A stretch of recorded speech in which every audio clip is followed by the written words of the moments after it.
Hey, what's going on, guys? You're listening to Talk4, the quickfire podcast where we ask four great questions to unique and interesting people. Up here today on Talk4 is your host, Skupien, that's me, and our guest for today, Mia Gilbertson, who will be in the firing line for today's questions.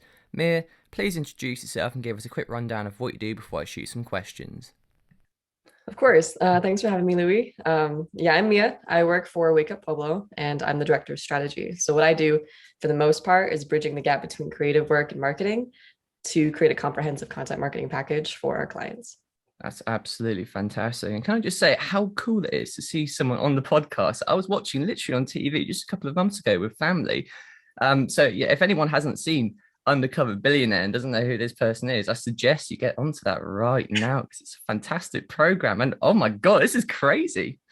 Oh, I appreciate it. I appreciate it. It's funny. I don't even remember it really happening. It happened so fast. Yeah, I can imagine. Yeah, it was very interesting to see how that progressed and how, the team was built and how everyone had their certain individual jobs and everything. I think I learned a lot from it personally and it was very entertaining. So yeah, this is very cool for me. Thank you, Mir. No problem. Thanks for having me.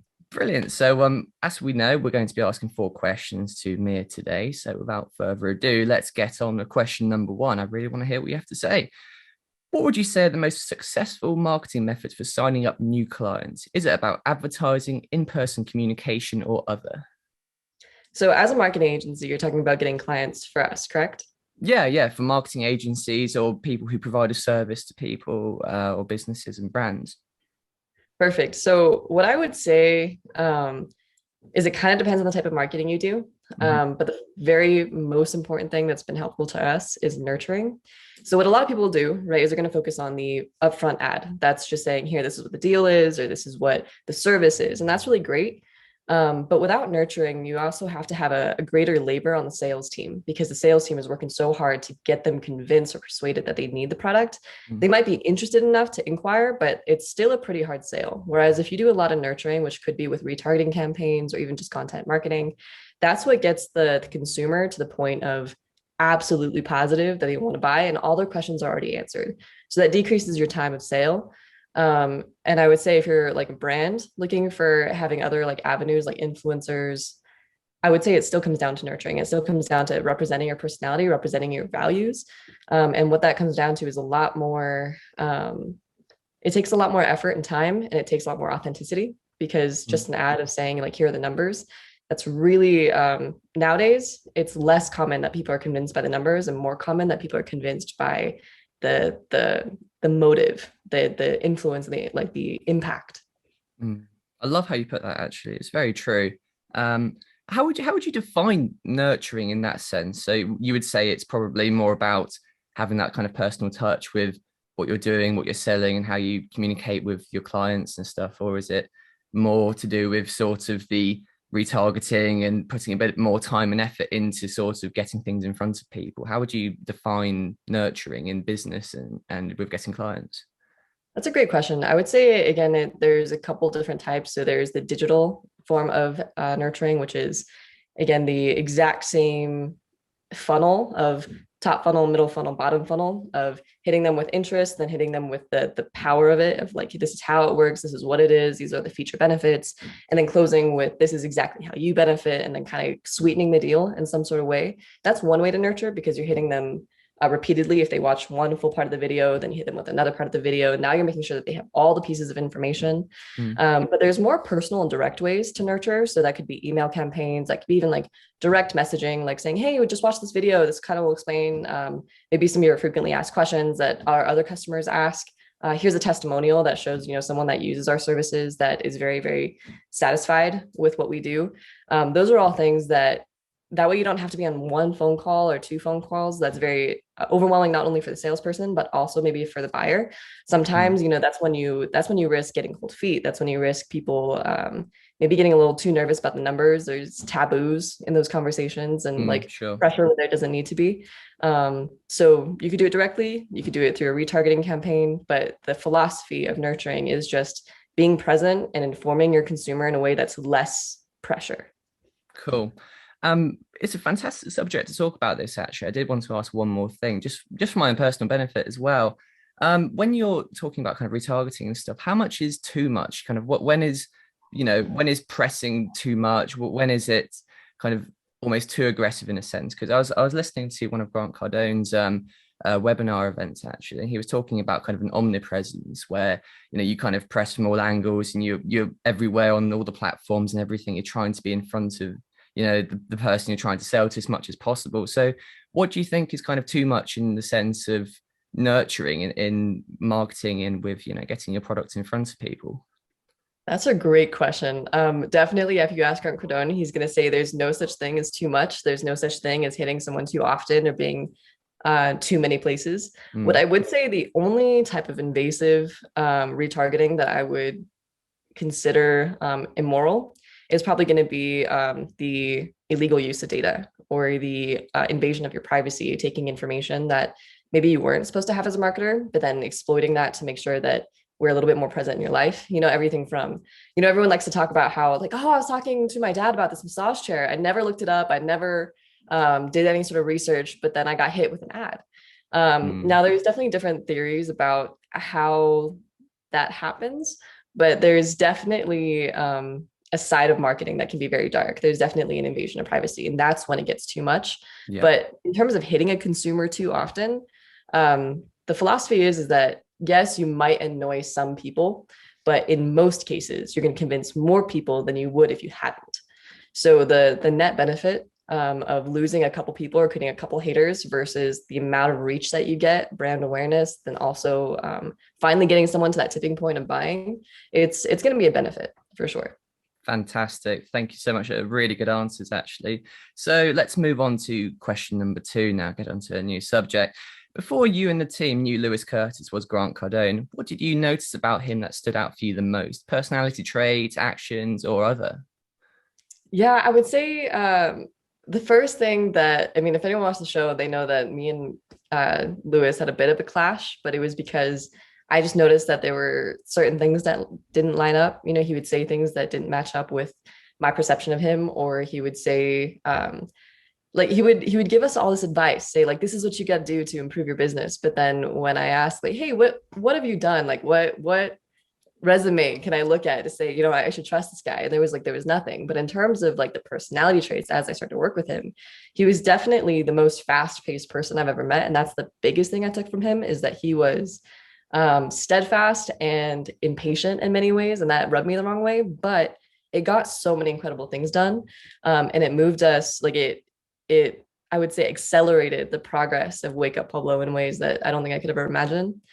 The other thing about him was that he was actually a very like impact driven guy. Like he really did want to help people, and he really wanted he wanted to nurture people and teach people how to succeed. And he did it in a very like brazen way. Like he didn't care if you liked it. He didn't care if you felt cozy inside. He was just kind of like, get it done. But those are all the 2 things that led to success. It was just, he was driven and he wanted to help people, and he moved really, really quickly. I guess that's 3 things, but yeah, that's what I noticed. Cool. Yeah, I was going to say, actually, you could detect the tension and the pressure, couldn't you, in the show? You could just tell that you were on his case. Yeah, I do my best. What can I say? It was very funny, very funny. Well, one more thing about the show, actually. What was your initial reaction when the hard drive dropped down from the computer, and you thought you lost all the data on it? Wow, I thought, oh no, poor girl. I appreciate it. Yeah, it's not my brightest moment. I would say I felt total panic. My stomach drops. It was more like a physical pain than a mental one, I think, at first. But actually, I had dropped it. And the show actually kind of tweaked it a little bit, because I dropped it at the end of a workday. Okay. And I remember just kind of like petting it, being like, "You're gonna be okay," putting it in my bag and then leaving. Stroke it. Yeah, you'll be fine. You'll be fine. I didn't want to look. I was so nervous. I was like, you know what? I'm just gonna have this blind faith that it just so happened that this hard drive did not break on me. And then when I came in the next day, that's kind of when you saw me get like just shoot. Jeez. But yeah, I mean, like it was kind of, I think in the back of my mind, as bad as I felt, I also knew that it was just the pain points of starting a new business. and Mm. you're going to have mistakes like not backing up your footage on a second hard drive, which is very, very like well known in the creative industry that you just back up your hard drives, back up your data. But I just knew that like I have forgiveness sometimes for the first mistake. I wouldn't have forgiveness for the second. Yeah, yeah, it makes sense. So for question number three, from your experience with social media, what do you think is the best way to get a high quality following of people that regularly engage with your content and consume what you're outputting in your pages? I know a lot of pages that have a load of followers, but they get little to none engagement and response from that following. That's a great question. And for a while, because our job is also to help build clients' followers and engagement. And for a while, it kind of felt like we were growing followers faster, but the engagement still felt really low. And it was Mm. as I did my research, there's actually a great book, 1 Million Followers by Brendan Kane. Have you ever heard of it? I haven't, but I'll take a look at it since we're done. Sounds good. But what he does is he grew his following to a million in 30 to 90 days. Can't remember which one it was. I think it was 30 days. But he talks about how when he hit a million, his goal was to find 2,000 true followers. And those true followers are the ones that engage, the ones that are committed to your mission and will be with you for a very long time. Mm. But he mentioned that even once he hit a million, he did not find his 2,000 true followers. And he said that's also why you see a lot of influencers that have a ton of following, but very little engagement. And it really isn't actually because of bots or fake followers. It's because you're going to accrue a lot of people because maybe at a slight glance, they're going to like you, but they're not going to like you enough to be committed to you and engage with you because they're so flooded with other people and data. And that's not necessarily a bad thing. What I've realized is actually sometimes the engagement is less important than the opportunities that you can seize from having a large following. So what Brendan Kane talks about is getting the opportunities to get press coverage or to meet with other influencers to create collaboration opportunities that then create a greater audience. Mm. And so what I would say first, before looking into how to increase engagement, I would say don't be patient. I mean, be patient with the growth that you have. But then also when you do try to grow, I would say your engagement is what's going to prompt the most engagement from your followers, because the more you comment back, the more conversations you personally ignite, the more likely someone else is going to continue that conversation. Unless they're a true following, a true fan, it's very unlikely that they're going to ignite the conversation Mm. because you're asking your viewer to put more effort in than you are. You might think that because you're putting content out, that's enough, but really you're the one that has to create that direct connection with somebody for them to continue that conversation. Okay.